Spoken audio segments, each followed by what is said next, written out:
দেখি আপনি ইসলাম সম্পর্কে কতটুকু জানেন। এই চারটার মধ্যে কয়টি প্রশ্নের সঠিক উত্তর দিতে পারেন কমেন্টে জানান।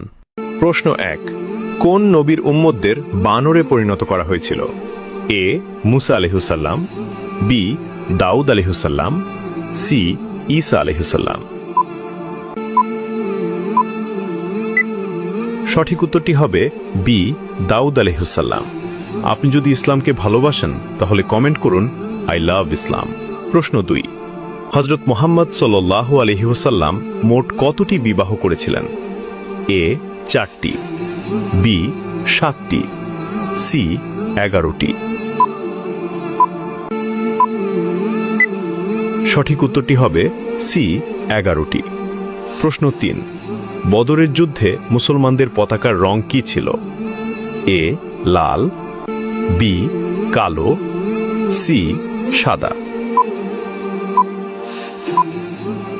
উত্তরটি জানার আগে ভিডিওটি শেয়ার করুন। একটি ভালো কথা শেয়ার করাও সাদাকা। এই জ্ঞানটি শেয়ার করে আপনিও সাদাকায় জারিয়াহার অংশীদার হন।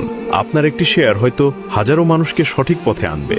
সঠিক উত্তরটি হবে বি কালো। প্রশ্ন 4, ইসলামে জাকাত কত শতাংশ দিতে হয়? এ 5%, বি 2.5%, সি 10%। আপনি কয়টি প্রশ্নের উত্তর দিতে পেরেছেন অবশ্যই কমেন্টে জানান। সঠিক উত্তরটি হবে বি 2.5%।